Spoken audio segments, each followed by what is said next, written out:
Hello there and welcome to another live chapter reading for Itsy Bitsy Book Bits. Today I shall be reading from Practically Pagan, An Alternative Guide to Magical Living by Maria DeBlassie. Introduction. Greetings, fellow magic seeker. If you've picked up this book, it means one of two things.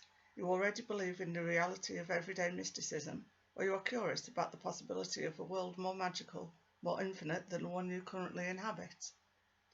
Maybe it's synchronicity that led you down this path, finding this book at the right place and the right time. Perhaps after a fleeting thought that you want something more from your life, but don't know how to get it or where to start.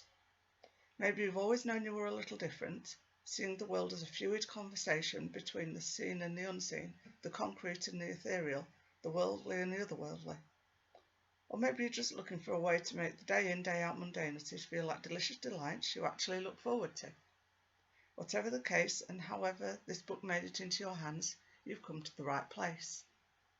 I'll let you in on a little secret. This book is magic. All books are. So much so that they are picky about who picks them up and who reads them.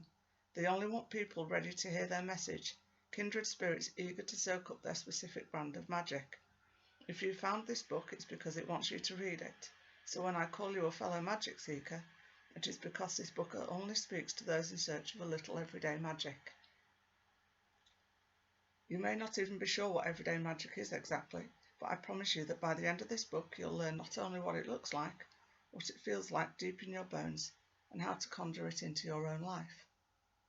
Like all titles in a Practically Pagan series, this book is designed to show you a deeper way of living and experiencing the mystic, regardless of whether you identify as a pagan or are simply curious about exploring the various aspects of spirituality. It's a vast world out there with many expressions of spirituality unchained from traditional religion.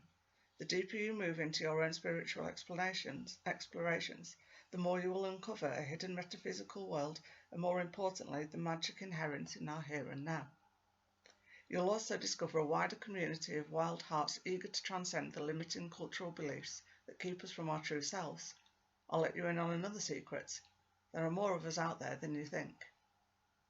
But before I go on, I should tell you that I practice a specific kind of magic, intrinsically tied to my cultural background, brujeria. This translates as witchcraft in English, but it's little more than that. For starters, it is about reclaiming brown woman magic. I'm a mestiza from the American Southwest, New Mexico to be exact. One of the major reasons I identify as mestiza, like many others, is that I want to acknowledge that I'm a product of colonization. Mestizaje blood carries the history of the genocide of Native Americans, the oppression of non-white bodies, and the use of religion to control women's bodies and silence medicine men and curanderas, or healers, among other practitioners of natural healing and spirituality. Ours is a history of cultural assimilation and whitewashing. The history of the Spanish conquistadors is romanticized. Indigenous cultures are silenced and appropriated. The mestizaje acknowledges this history and reclaims the culture's colonization suppressed. To be mestiza is to grapple with the fact that you came from both the colonizers and the colonized, the conquistadors and the conquered, the natural witches, medicine men, curanderas, and the Catholic Church. So brujeria is about reclaiming our power as brown female bodies and acknowledging the ongoing violence and oppression that stems from our colonized past.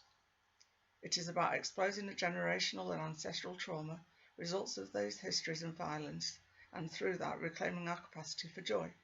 One present-day reality of our colonized past is that we've internalized, institutionalized racism, sexism, and religious indoctrination, among other things. Hard not to when they continue to be so culturally enforced.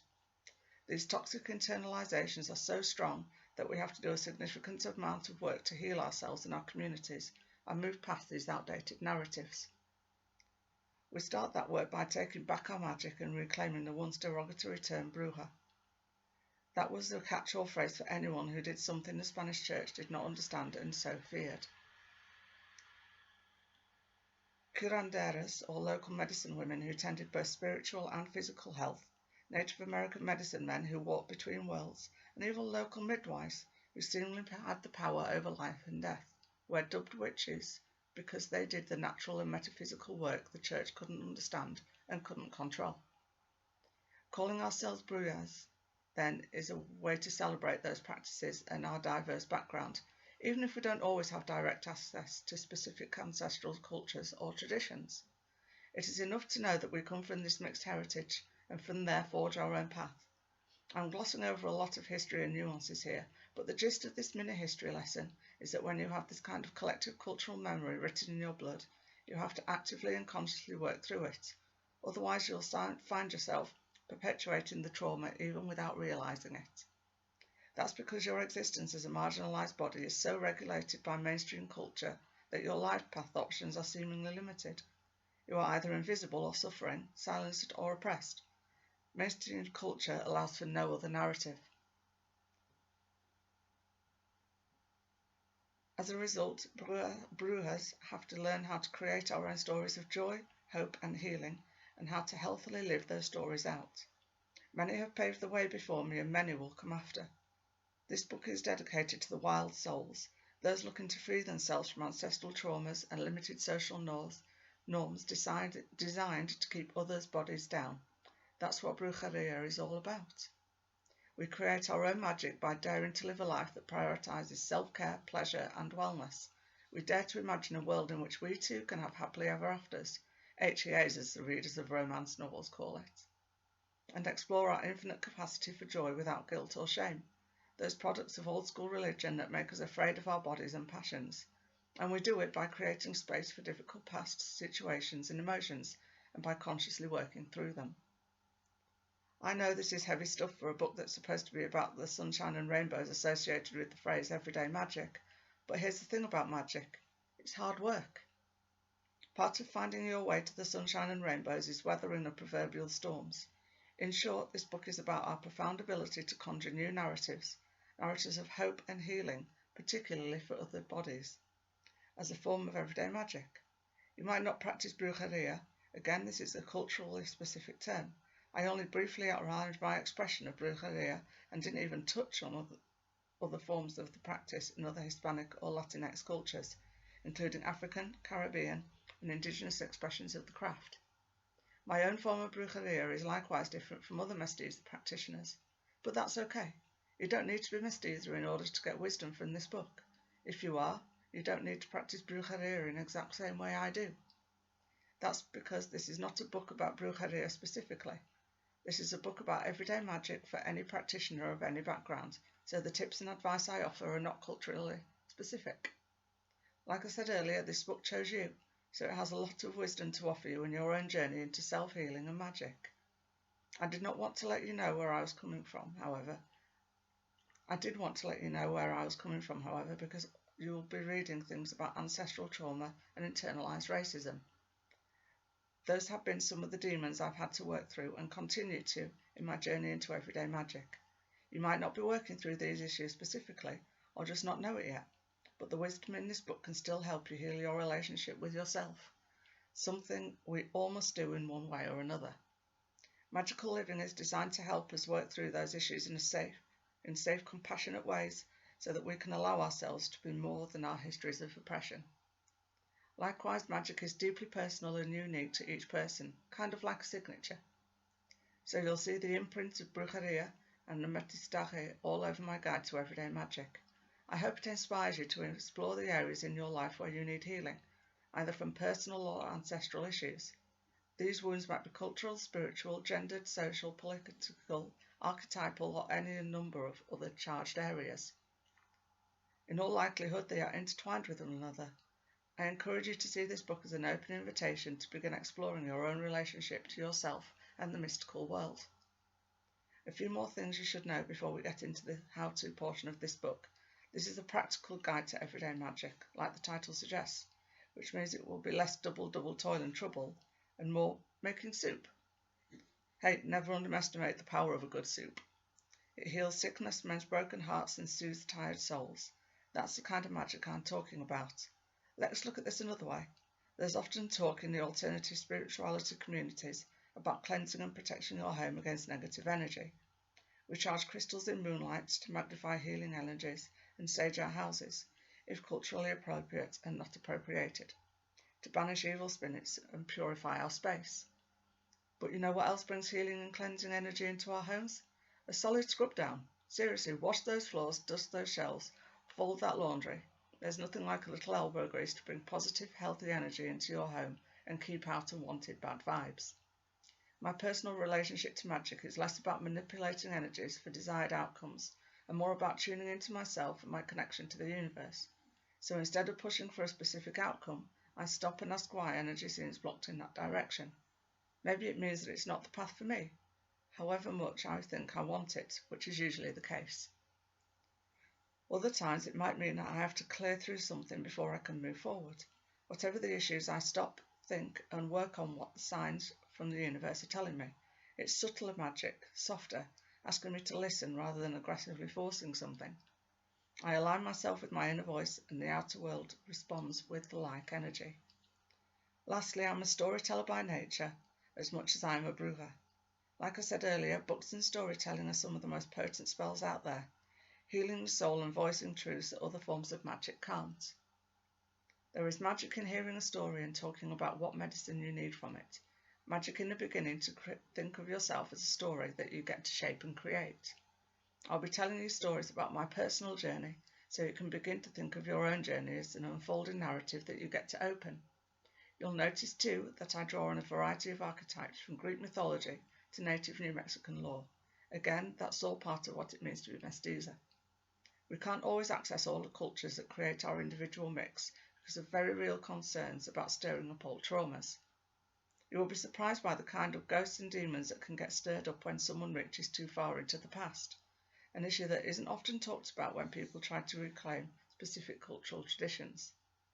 Sometimes we can't go back, plain and simple, however much we might want to, but we can call on archetypes that speak to us.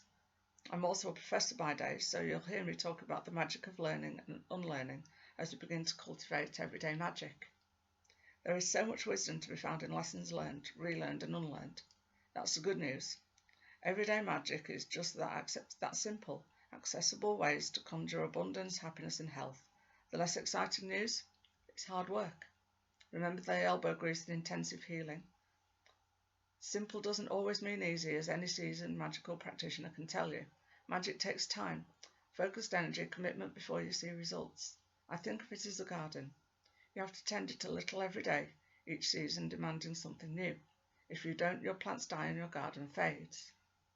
But if you do care for it daily, then you are rewarded with an abundant harvest at the end of the season, before the cycle begins anew. Hard work, yes, but the joy that blossoms out of that labour is so incredibly worth it.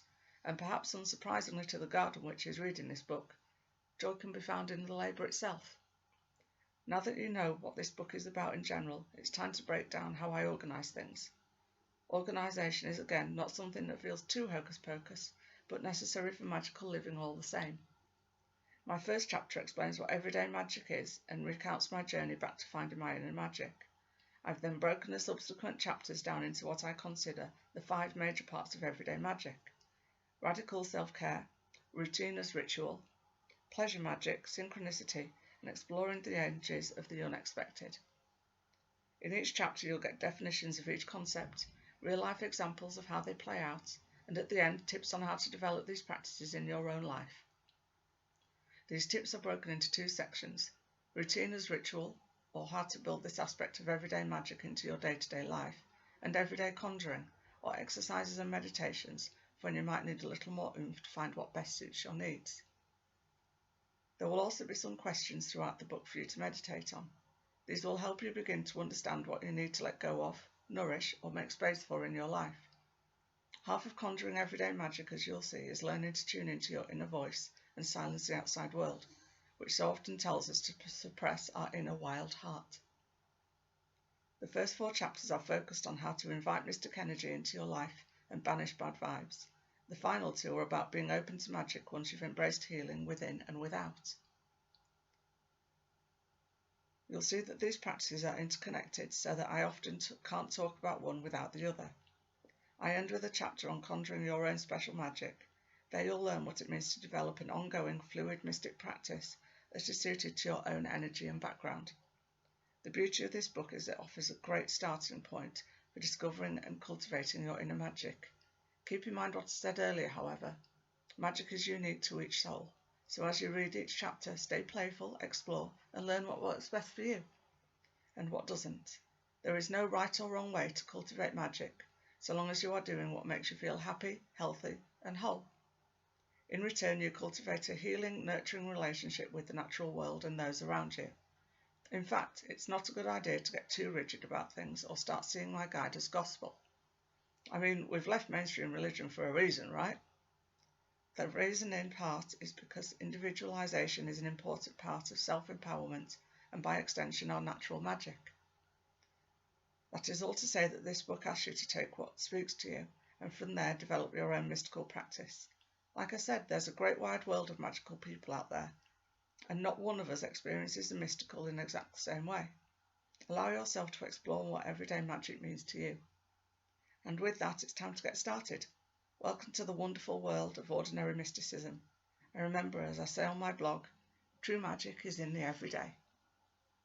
I hope you enjoyed this chapter reading and that you'll go check out the book.